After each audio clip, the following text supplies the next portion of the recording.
한성천 위원장님께 마이크를 넘기도록 하겠습니다. 예. 저는 이번에 부정선거 사례 및 법적 위반 분석, 부정선거 사실은 사례를 하지만 사실입니다. 그다음 다음 장. 요번에 오늘 1번 사전투표용지 발급기 사용 위반, 그다음 전자개표기 사용 위반, 해킹 및 홈표 발생 위반, 4번째 사전투표 관련 법 위반, 5번째 불완전한 바코드 사용 위반, 6번째 투표용지 1년 번호 사용 위반, 7번째 개표 참관 원칙 위반. 7가지만 오늘 제가 말씀드리겠습니다. 다음 장. 1번 사전투표용지 발급기 사용 위반. 사전투표용지 발급기 사용은 공직선거법 148조 사전투표소 설치 규정에 의해서 사용할 수 있습니다. 거기에는 보안 규정 및 절차가 전혀 없습니다. 그러니까 해킹 조작 사건이 일어나도 입법 책임을 물을 수 없게 법을 허술하게 만들어 놨습니다. 거기에 대비해서 전자개표기, 전자투표기, 공직선거법 부칙 5조, 공직선거법 278조에 의해서 거기에는 엄하게 보안 규정 및 절차가 있습니다. 다음, 그래서 사전투표 용지 발급기 사용은 헌법 위반이 자동으로 되어버린 겁니다. 두 번째, 다음 장으로. 두 번째, 전자개표기 사용 위반. 전자개표기는 전산 조직입니다. 공직선거법 부칙 5조에 의하면 전산 조직에 의한 개표입니다. 전자개표기가 개표이기 때문에 그 규정에 따라 철저히 사용을 해야 됩니다. 그런데 2002년부터 22년간 위법 사용을 했습니다.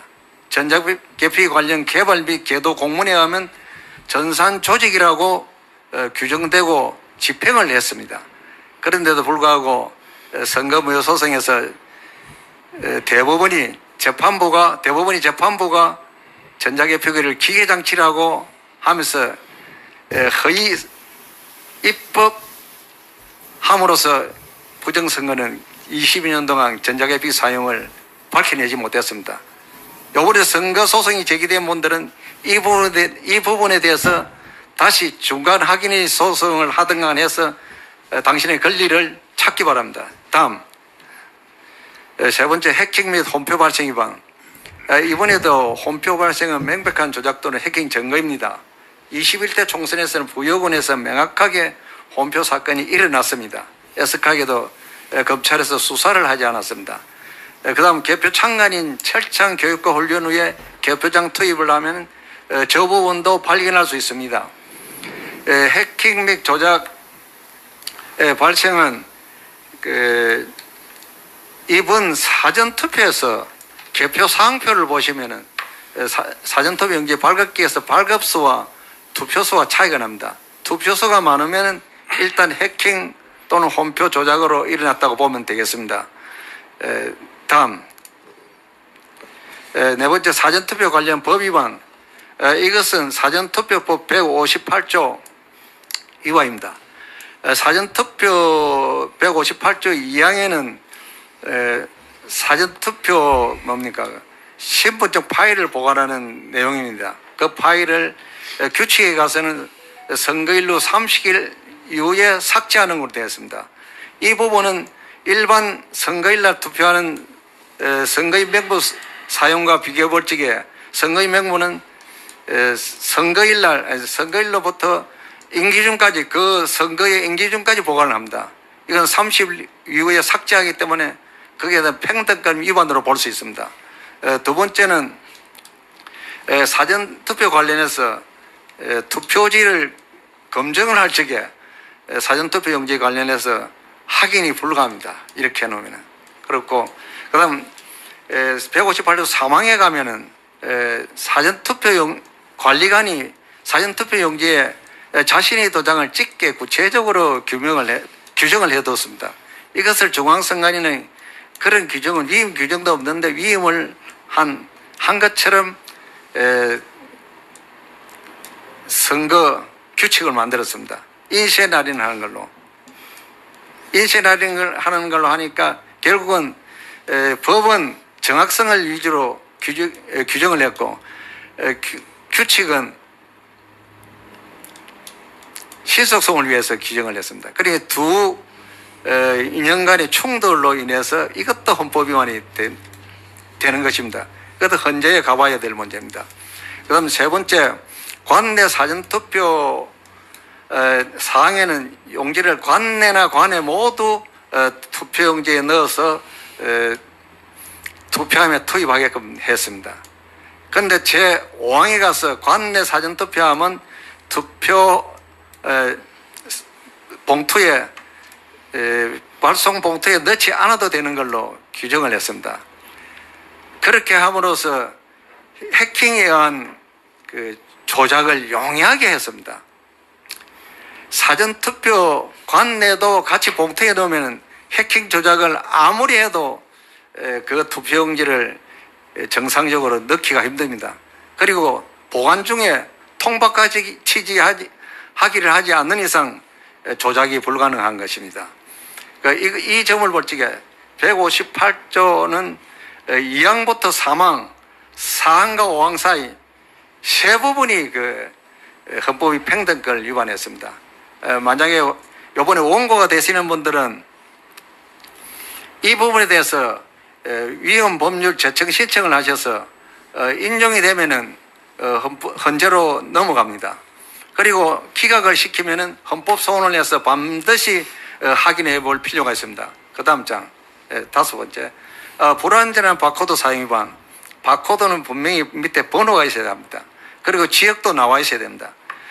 개표 참관인이 확인할 경우에 그 확인을 용이하게 해줘야 되는 것입니다. 그 바코드를 보고 개표 참관인은 도저히 확인할 수가 없습니다.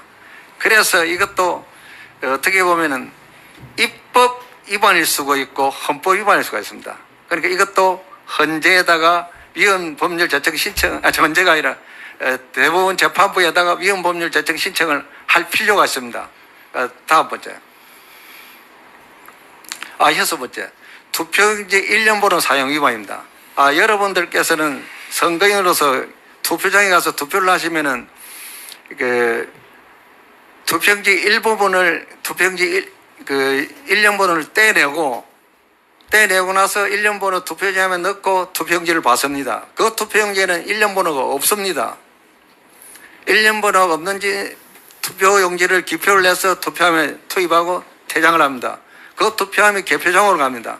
개표장으로 가면은 사실상 이 투표용지가 어느 투표용지인지를 알 수가 없습니다. 그리고 만약에 선거 소송이 제기되어서 투표지 확인할지 확인이 불가능합니다. 그래서 이것은 중앙선관위가 행정 편의주의 입장에서 일방적으로 투표용지 1년 번호 관리를 했다는 것입니다. 저 오른쪽에 보이는 것처럼 투표용지에 1년 번호를 3개를 넣어야 되는 것입니다. 왼쪽에 거는 투표용지 1년 번호 하면 넣고 그 다음에 오른쪽에 거는 투표하러 오신 분 선거인에게 주는 것입니다. 주고 가운데 모형 옆에 넘버가 있습니다. 그 1년 번호는 그대로 투표지에 남게 되게 되었습니다. 그리고 투표용지에 기표하고 나서 자기 투표지는 자기가 촬영을 해서 보관할 필요가 있습니다. 만약에 부정선거 시비가 심하고 하면은 언제든지 선관위에 가서 확인할 수 있어야 하는 것입니다. 그래 자기 투표권에 관한 자기 관리 자유를 인정해 주는 것입니다. 이것도 헌법재판소에 한번 가볼 만한 내용입니다. 이게 또 원고 되시는 분들은 위헌 제청 신청을 하셔서 한번 헌재에 가도록 해보는 것도 좋습니다. 그 다음 7번째, 개표 참관 원칙 위반. 개표 참관 원칙 위반은 2002년 전자개표기 도입 이후부터 지금 현재까지 개표 참관 원칙을 위반했습니다. 2017년 오스트리아 대통령 선거에서 개표 참관 원칙을 위반했습니다. 일부 참관인이 없는 상태에서 개표가 진행된 것이 확인되었습니다. 그래서 오스트리아 선거관리위원회에서는 그 대통령 선거를 무효 선언하고 6개월 후에 다시 대통령 선거를 했습니다. 그 법 원칙과 모든 것이 대한민국에도 똑같습니다. 이 개표 참관 원칙을 2002년부터 2022년 현재까지 위반을 해왔습니다. 지난 4월 10일 선거 때 개표장에 제가 투입되어서 참관하는 모습을 관람을 했습니다. 그야말로 개표창간 원칙을 처음부터 끝까지 다 위반했습니다.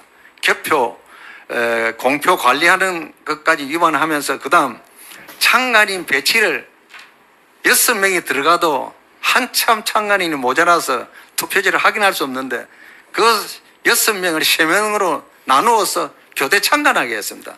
완벽한 창간 원칙 위반을 하는 남양주시 선관위 그 개표장을 제가 봤습니다. 이것이 전국 개표장에 대동소이할 것입니다. 올 그 개표 관리하는 모습을 보니까 22년 전부터 그랬지만 지금 이번에 4월 10일 선거 때 보니까 이 전국적으로 완벽한 위반을 했다. 지금 저 방송을 듣고 계시는 원고분들께서 개표 창간 원칙 위반이라는 내용에 대해서 잘 선거법 쟁점 취지에 넣어서 원고에 유리하도록 상의했으면 좋겠습니다. 어떻게 하느냐? 반드시 선관위에 창간이 설비들을 제출하게 해야 됩니다. 그리고 선관위는 개표장 촬영을 처음부터 끝까지 하기가 보관을 합니다. 그 보관 동영상을 반드시 공개하게 해야 됩니다. 그래서 그 확인하면은 재판하면서 즉각 확인할 수가 있습니다. 개표 창간 원칙 위반만 확인돼도 그 선거는 무효가 되는 것입니다. 제가 방금 7가지 말씀드렸습니다. 헌법 위반되는 것이 한 5가지입니다. 5가지, 7가지 중에서 한 곳이라도 무효가 되면은 이번 선거는 그 선거구 선거는 무효가 된다는 것을 알려드립니다.